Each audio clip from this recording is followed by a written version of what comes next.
Alright, just so I'm not crazy, I'm going to put this thing back together, right? All you would do once you put the side panel back on from checking the heat exchanger, or even if you had to replace it because it was cracked or whatnot, we're going to take this assembly. You would have to wire in your high voltage back to the contactor.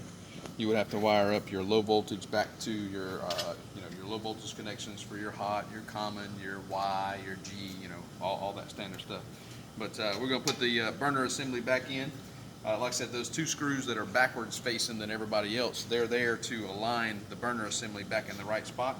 But basically we just need to, you have to remember what wires you took off from where, right? And you can look at the wiring diagram if you need to, if you didn't take a picture or a quick video before. But these two go to our gas valve. These two go to our rollout switch. I'm going to put those on. Shouldn't matter which one. Switch is a switch. It doesn't consume anything. It just passes, so it's not sensitive enough to worry about which one's where. Your gas valve here, right? We got two male terminals right there that we have to put these onto, right? Put that back in there if I can, right? 24-volt gas valve, right? And you can kind of slide that kind of back in, right?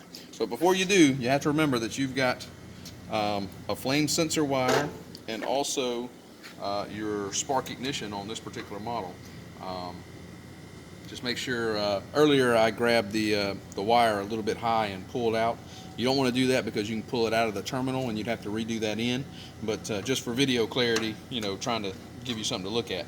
But down here at the bottom is our flame sensor that we cleaned and our spark igniter that we cleaned. This big orange wire, right? It is made, if you look at the side of it, it talks about the voltage that it's made for. This thing's made for like 10,000 volts AC, right? 10 kV, kilovolts AC, or 25 DC, right? 25,000. It's not a big wire. It's only an 18 gauge wire. But voltage doesn't, higher the voltage, the less the amps. But anyway, you would just take that, and it's a just a round connector on the end. You would take that and plug that back in and just push it snug on there. Same thing with this flame sensor wire. You would just take it and put it back on your exposed end of your flame sensor rod, right?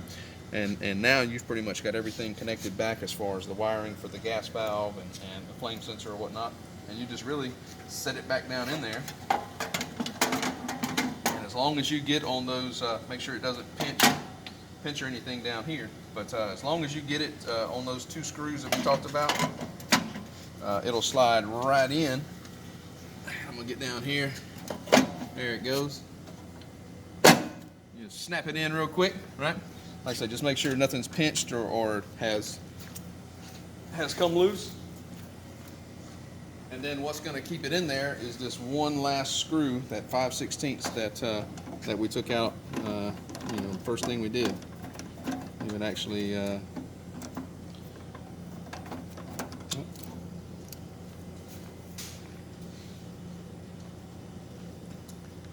grabbed the wrong screw. I had one that didn't have a tip on the end, it was flat. So just put the screw back, make sure that you put all the screws back in, right? So once you put that screw back, like I said, you've got your low voltage and your high voltage wired up. And that's pretty much, the cleaning aspect of the burner assembly, the flame sensor rod. This had a spark igniter, you would wipe it off. If it had a hot surface, don't try to clean that, right? You're just gonna make sure that it works properly. But that's pretty much it. I hope you enjoy it. We're going to post this on Blackboard now.